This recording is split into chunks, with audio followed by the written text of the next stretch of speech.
What up, dudes?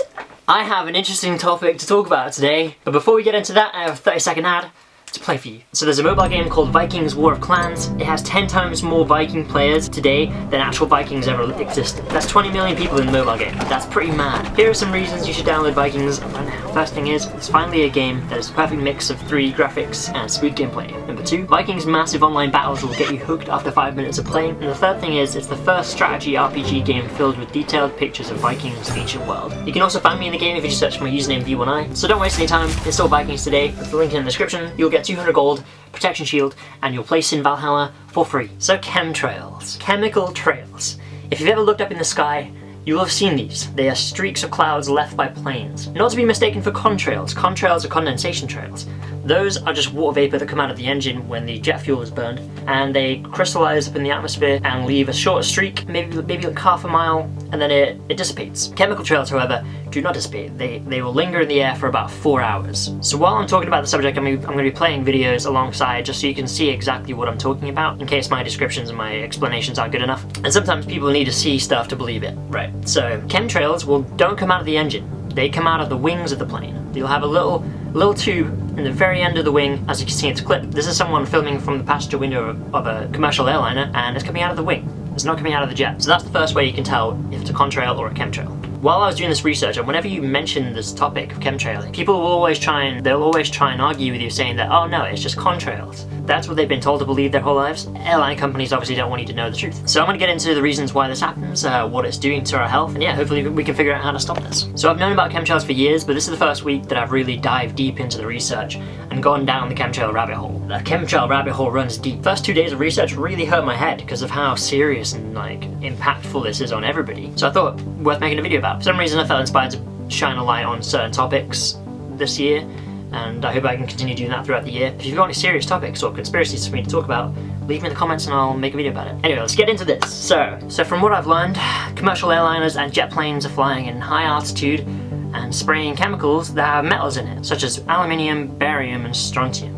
These metals will persist in the sky for hours until eventually reaching the soil and the water. Aluminium consumption has been linked to autism and other health problems, but I'm not going to get into what these chemicals can do because it's a far too complex topic for me to try and explain and understand. If you're curious about what these chemicals and metals are doing to your body, because we're all consuming them, we're breathing it in and we're eating the food from the ground where the metals are, then please do that research yourself because it's far too, I can't really explain it. That's not what we're going to talk about in this video today. We're talking about something completely different related to chemtrails. So what these metals do in the sky is they make a blanket. The blanket reflects all the harmful UV rays back at the sun, but that also means that during the day and at night the heat can't be released from the earth, so it's warming up the earth unintentionally, I think. So this has two major negative effects. It's contributing to global warming, and it's stopping the population getting the necessary benefits of the sun. So humans need vitamin D to absorb calcium from food, and our bodies create vitamin D when we get sunlight on it. Obviously calcium is linked to your bones. If you're not getting sunlight, your bones are going to become brittle. Without a working skeleton, we're all pretty useless. Sunlight is also directly responsible for your happiness, so we need about 30 minutes a day to get a minimum dose. When the sunlight isn't available, most people become depressed when they don't get enough sunlight. That's science, it's not just me talking. So why create fake clouds? I wanted to film this video outside,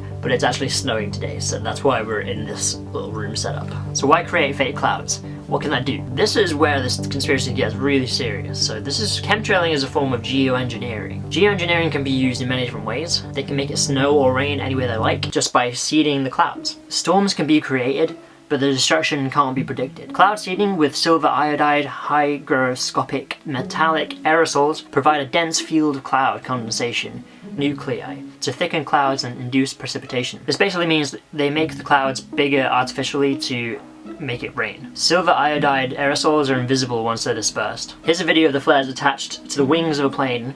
Once they burn, they release silver iodide, a salt-based chemical, potassium iodide, and silver nitrate. Here's a quote from NASA: "Even the small changes in the abundance of or location of clouds could change the climate more than the anticipated changes caused by greenhouse gases." So alongside the cloud seeding, there's locations such as HARP, which are designed for geoengineering. HARP stands for High Frequency Active Auroral Research Program.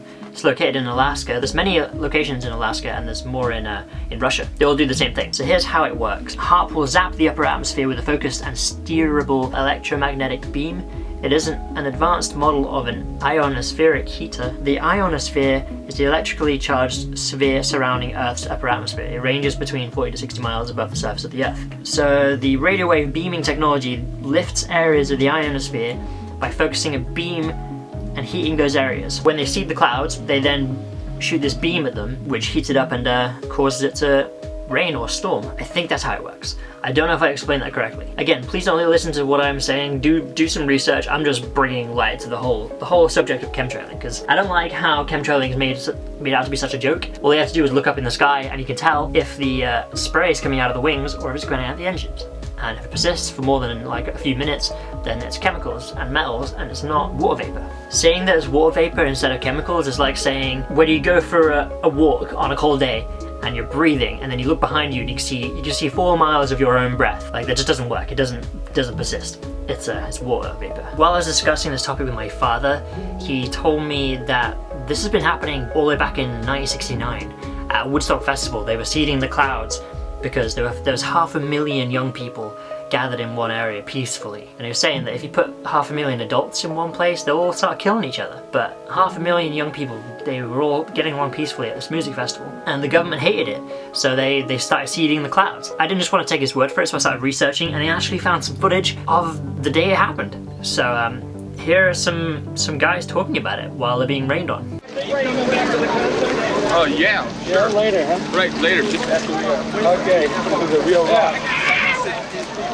I got something to say. I want to know how come the fascist pigs have been seeding the clouds. Right. Last hour and the airplanes going over twice with all the smoke coming out of them seeding the clouds. And I want to know, why that stuff is going down, man. And why doesn't the media report that stuff to the people, man? I'm telling you what happened. The planes come over For an hour and a half and they during the seeded all the concert at clouds. Woodstock, It's the second time they did people this of today. unknown origin were seeding the clouds over the I don't know what they hope in to order prove, create a man. rainfall.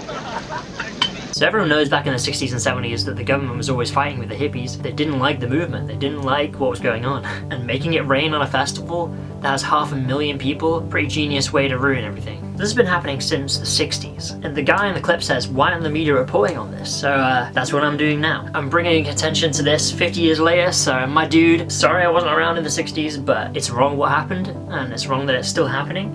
It's gotten a lot worse since the 60s. I'm using this YouTube channel to bring some light to it. So I'm gonna end this video here.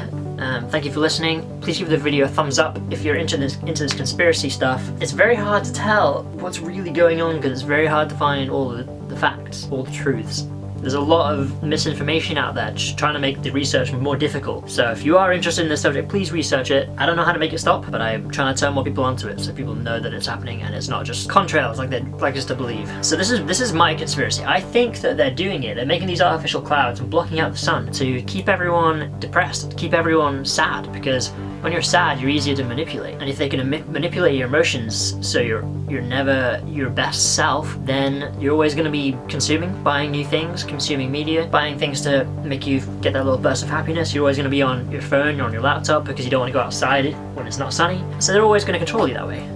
If you go to hot countries where they don't have cloud seeding, then you see how happy everyone is, and they're not attached to technology. They don't care about material things, and that's the way it should be for everyone. Here in the Western world, they artificially change the weather, keep us all sad so they can control us, and keep us sick so they can sell us more prescription drugs. That's my conspiracy. None of that is fact, it's just what I believe. If you disagree with me, tell me in the comments. If you enjoyed this video, please give it a thumbs up. If you don't agree with what I said, give the video a dislike.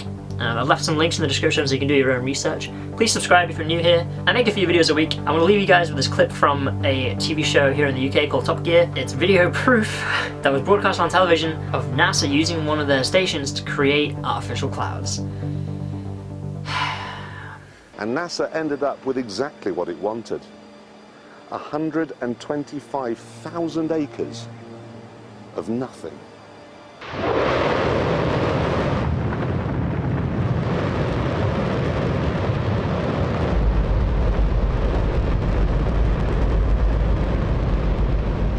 Don't worry if you can't hear what I'm saying. I couldn't even hear myself.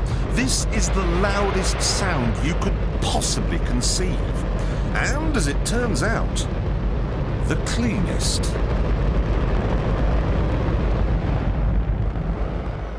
Now, the most amazing thing is that that cloud up there, which was generated by the engine, is just a mixture of hydrogen and oxygen. It's water vapour. And in about an hour's time, someone in Mississippi is going to get wet washing. It will actually rain.